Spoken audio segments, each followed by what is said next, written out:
money, Daddy. What up? So D, back with another one.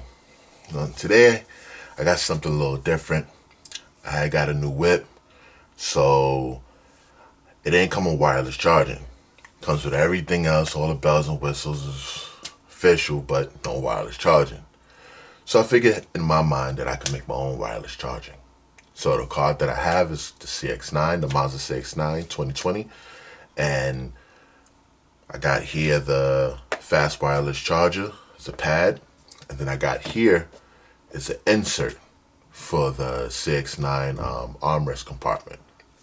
So with all that, make my own wireless charger. That's how I look at it. Now, I'm pretty sure it's not going to allow me to do Apple CarPlay, Android Auto wireless charging, but at least I can charge one of my phones while I'm driving and have the other one connected to do whatever it's going to do. So let's get to it. For those that want to put wireless charging in a CX-9, or I think this compartment also works for the CX-8, and it says for 2019, but I know that this compartment will work with a 2020 for the CX-9 because it's the way it's designed. So inside here, this is the compartment, and it has all the different lining, the padding, and everything else like that.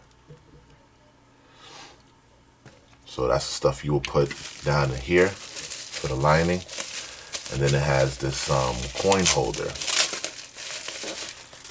So you put your spare change in there. But what we're going to do first is try to line this up inside of here.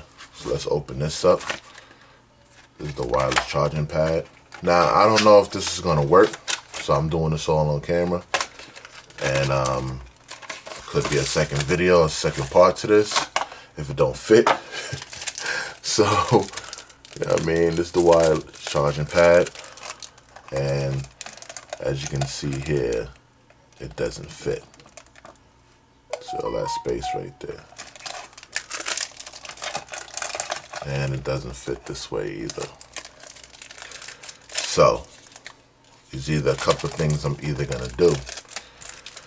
Because it's hard to find a wireless charging pad that's gonna fit exactly how I want it, I'm gonna have to cut this thing. And I'm gonna have to customize it. The wireless Qi technology is like right here. Okay. So, I'm gonna have to cut this thing to fit nice and snug right here. So that way when I open it, I could just put my phone down, bam. And this plug is more or less gonna route into here, because this is where the USB ports are at.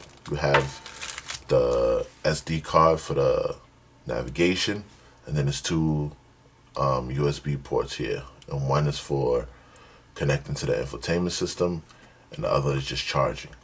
So we're gonna take one of those plugs. So I don't know yet how I'm gonna route the cables. I might have to drill through this thing, so that way I can make sure that the cables are routed directly through, and see exactly how it's gonna fit and how it's gonna work. So, does look good so far. Like I said, I'll just have to cut it. So I'm gonna take some measurements and cut away. If I was to leave it up top here, as you can see, there's really no space. So once I put the phone on, then I try to close the lid, then it won't close. So you're gonna have to definitely cut it up from back here. They have little grooves here. I'm pretty sure that's not cutting markers, but I might have to make it. All right, then let me see what I can do with it, even if I can even cut this thing. It might not can, excuse me. So see what happened. Just got it in the mail, just came in. You know what I mean? So let's see what happens. All right, I'll be right back. All right, I'm back. Oh, hold on. Let me turn off this AC. This thing is loud as hell. All right, yeah, I'm back. Yo, man, just to get this video done today. I went through so much, man. So, as I showed you earlier, this is the end product. I had to shave down here, all right, to make room for the wireless charging pad. As you can see, you can still see crust there. I got to get all that and clean it up, make it look nice.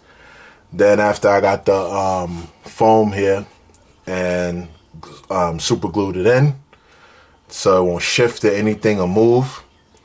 And I left everything else on the side alone, the original pieces. So I'm gonna probably stick this in here for the change and all that other stuff. And these pads that came with it, I'm gonna stick it here, one here, just to like cover up, you know, everything to make it still look nice and all that. Put that over here and put that there, and this one, wherever this goes. So yeah, I'm gonna show you the final thing when it's in the car, how it looks, nice and neat and everything else like that, so you can see what it look like. But I just wanted to give y'all an update with this part, so you can see I got a lot of cleaning still to do. I already super glued this. I got a vacuum all in here to get some of those shavings out. I already vacuumed the middle, got those shavings out, but I see it's still more here. Little banged up job because I didn't have the right tools. I had to go to Home Depot and try to get some tools to do this, because all the tools I had, and I could have swore I had a bit to sand it down, but I don't even know where it's at. So I had to go to Home Depot, and I ended up buying some other thing, man. I mean, that's another story. And I ended up it sliced through this thing like butter. It sliced right through it, but it did make the slices, the dimensions of the slices bigger than I anticipated, and that threw me off a little bit, but I got everything done. And like I said, the wireless charger fits in there perfectly, so this perfectly fits in. Boom. So then after that, you just throw your phone on top of that jammy, wow, and it charges. And like I said before, it was some spacing issues, so I had to make sure that the drawer closed. And it did, and it does. So got all that done. Pardon me, on my phone. And the wires go here, plug in, and this is be out the way anyway, so it don't even matter. So I really don't care. And there's another wire that's gonna come out of here, and that's gonna be for Apple CarPlay and Android Auto, and that's gonna be for my other phone. So this phone actually is the main phone. The iPhone is the one that plugs up to the Apple CarPlay. And the Android is the one that usually gets charged, because I use that more for research and watching videos and everything else. So that one is always needing a charge. And trying to have both phones out in your cup holder is just like, it's annoying. You know what I mean? For those who know what I'm talking about, you know what I mean? Leave me a like and subscribe. You know what I'm saying? You know what I mean about having two phones and you trying to put them in a cup, or having your one phone in a cup holder and it's in a way. You feel what I'm saying? It's in a way. So, you know, if you like your phone on deck, that's cool. If you don't have Android Auto, Apple CarPlay, that's cool. You know what I mean? But it's just like, for some of us, it's annoying. You know what I mean? For me, it's definitely annoying having both phones out and stuff like that. But plus, when one could be charging. You feel what I'm saying? Especially when it can be charging. All right, so next clip you're going to see is when I install and put in the car. I'm going to show you what that look like. So I'll be right back. Yeah, so we in the car right now. This is what it looks like with the wireless charging. Like I say, you got the little thing here. Put your coins, put your key fob if you want. Still got access to the ports back here. There's the one for the Apple CarPlay, Android Auto, and regular charging. As you can see, on, it is charging, but it's not charging fast charging, because these ports don't carry the 2.1 amps. I thought they did. And there's no port inside, no cigarette lighter in there to make it so I can plug it into another adapter, but it's working. It closes, no problem. You know what I mean? Open it back up, still charging. So it's not shifting, it's not moving. I'm gonna test it out for a little bit, see how it works when it drives. But other than that, it is what it is. I'll let y'all later, man. Easy.